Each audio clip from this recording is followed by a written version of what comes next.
Resort ಮತ್ತೆ ವಿದೇಶ ಪ್ರವಾಸಕ್ಕೆ ಹೋಗ್ತಾರಂತೆ ಸರ್. ಅದು ಎಲ್ಲಾದರೂ ಹೋಗ್ಕೊಳ್ಳಿ. ನನಗೆ ಬೇಕಾಗಿರೋದು ನಾಡಿನ ಹಲವಾರು ಸಮಸ್ಯೆಗಳಿಗೆ ಪರಿಹಾರ ಬೇಕು, ಅದ್ರ ಕಡೆ ಗಮನ ಕೊಡಲಿ ಅನ್ನೋದು ನನ್ನ ಅಭಿಪ್ರಾಯ. ಪಾಪ ಅವ್ರು ಹೇಳ್ತಾ ಇಲ್ವಾ, ನಾವು ಸ್ವಲ್ಪ ವಿದೇಶಕ್ಕೆ ಹೋಗಿ ಇತ್ತೀಚಿನ ಹಲವಾರು ರೀತಿಯ ಒಂದು ಡೆವಲಪ್ಮೆಂಟ್ ಇದೆಯಲ್ಲ ಟೆಕ್ನಾಲಜಿನಲ್ಲಿ ಅಧ್ಯಯನ ಮಾಡ್ಕೊಂಬರಕ್ಕೆ ಹೋಯ್ತಾವ್ರೆ. ಏನು ಮಾಡಬೇಕು ಅಂತ ಹೇಳಿ ಅದರಿಂದ ಅಧ್ಯಯನ ಮಾಡ್ಕೊಂಡು ಹೋಗ್ರಿ ಬೇಡ ಅಂತ ಹೇಳಕ್ಕಾಯ್ತು ಸರ್. ಹೋಗ್ಬರ್ಲಿ ಸರ್. ಒಂದೇ ಮಾತರಮ್ಗೆ ಕೆಲವು ಮೌಲ್ಯಗಳು ಅಪೋಸ್ ಮಾಡ್ತಾ ಇದ್ದಾರೆ ಸರ್. ಅದು ದೇಶದಲ್ಲಿ ಈ ರೀತಿಯ ಒಂದು ಘಟನೆಗಳಲ್ಲಿ ಹಲವಾರು ರೀತಿಯ ಗೊಂದಲಗಳನ್ನು ಸೃಷ್ಟಿ ಮಾಡ್ತಕ್ಕಂಥ ಒಂದು ಶಕ್ತಿನೇ ಇದೆ. ಒಂದೇ ಮಾತರಮ್ಮಿಂದ ಏನಾಗಿದೆ, ಯಾರಿಗೇನು ತೊಂದರೆ ಇದೆ? ಒಂದೇ ಮಾತರಂ ಮಾಡಿದ ತಕ್ಷಣ ಏನು ತೊಂದರೆ ನಿಮಗೆ? ಇದರಿಂದ ಏನಾದರೂ ನಿಮ್ಗೇನಾದರೂ ಅವಮಾನನ?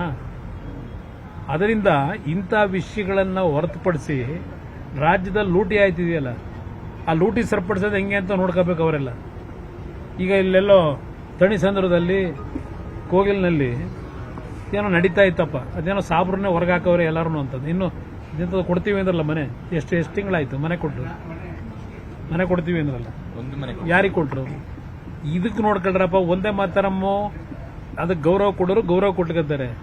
ನೀವು ಬೀದಿಲಿ ಮಲಗಿದ್ದೀರಲ್ಲ, ಆ ಒಂದೇ ಮಾತರಂ ವಿರೋಧ ಮಾಡೋರು, ಅದಕ್ಕೆ ಏನ್ ಮಾಡಬೇಕು ಅನ್ನೋದು ಯೋಚನೆ ಮಾಡ್ಕೊಳ್ಳಿ ಅನ್ನೋದು ನನ್ನ ಅಭಿಪ್ರಾಯ. ಸರ್, ಚುನಾವಣೆಗೆ ಸಂಬಂಧಪಟ್ಟಂಗೆ ರಾಮ್ ಮಾಧವ್ ಅವರು ಕೂಡ ಮುಂದಿನ ವಾರ ಬರ್ತಿದ್ದಾರೆ ಅಂತ ಅವ್ರ ಜೊತೆ ಎಲ್ಲಾ ಪಕ್ಷಗಳು ಜಿಬಿಎ ಒಂದು ಚುನಾವಣೆ ಇರ್ಬೋದು, ಜಿಲ್ಲಾ ಪಂಚಾಯತಿ ತಾಲೂಕ್ ಪಂಚಾಯತಿ ಚುನಾವಣೆಗೆ ಸಿದ್ಧತೆ ಮಾಡ್ಕೊಳ್ಳೇಬೇಕಾದಂತ ಪರಿಸ್ಥಿತಿ, ಚುನಾವಣೆ ಇವತ್ತು ಆಗತಕ್ಕಂಥ ವಾತಾವರಣ ಇದೆ. ಆ ನಿಟ್ಟಿನಲ್ಲಿ ಎಲ್ಲಾ ಪಕ್ಷಗಳು ನಾವು ತಯಾರಿ ಏನು ಮಾಡಬೇಕು ಮಾಡ್ತಾ ಇದ್ದೇವೆ.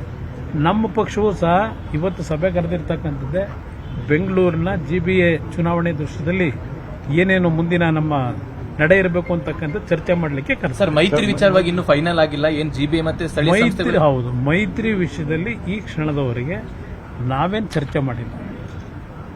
ಚರ್ಚೆ ಯಾವಾಗ ಮಾಡಬೇಕು ಸಮಯಕ್ಕೆ ಮಾಡಿ.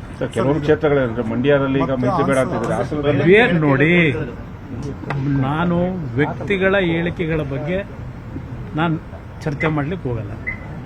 ಒಂದೊಂದು ಪಕ್ಷದಲ್ಲಿ ಒಂದೊಂದು ರೀತಿಯಲ್ಲಿ ಚರ್ಚೆಗಳು ಮಾಡ್ತಾರೆ, ಕೆಲವರು ಮಾತನಾಡ್ತಾರೆ. ಅದು ಮಾತನಾಡ್ತಕ್ಕಂಥದ್ದು ಅದೇ ಅಂತಿಮ ಅಲ್ಲ. ಇನ್ನೂ 2 ವರ್ಷ ಇದೆ ಅಸೆಂಬ್ಲಿ ಚುನಾವಣೆ, ಜಿಲ್ಲಾ ಪಂಚಾಯತಿ ಚುನಾವಣೆನೂ ಇನ್ನೂ 4-5 ತಿಂಗಳಿದೆ.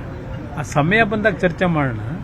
ವೈಯಕ್ತಿಕವಾಗಿ ಕೆಲವರು ಮಾತನಾಡ್ತಕ್ಕಂಥದ್ದೇನಿದೆ ಅದಕ್ಕೆ ನಾನು ಉತ್ತರ ಕೊಡೋದು ಅನವಶ್ಯಕ. ನನ್ನ ನಿರ್ಭೀತ, ನಿಷ್ಪಕ್ಷಪಾತ, ವಿಶ್ವಾಸಾರ್ಹ ಸುದ್ದಿಗಳಿಗೆ ಮತ್ತೊಂದು ಹೆಸರಾಗಿರುವಂತ ನ್ಯೂಸ್ 18 ಕನ್ನಡ ಈಗ ಆಪ್ನಲ್ಲೂ ಲಭ್ಯವಿದೆ. ದಯವಿಟ್ಟು ಇಲ್ಲಿರುವ QR ಕೋಡ್ ಅನ್ನ ಸ್ಕ್ಯಾನ್ ಮಾಡಿಕೊಂಡು ಆಪ್ ಅನ್ನ ಡೌನ್ಲೋಡ್ ಮಾಡೋದಕ್ಕೆ ಮರಿಬೇಡಿ. ನಿಮ್ಮ ಬೆಂಬಲ ಹೀಗೆ ಸದಾ ನಮ್ಮೊಂದಿಗಿರಲಿ. ಧನ್ಯವಾದ.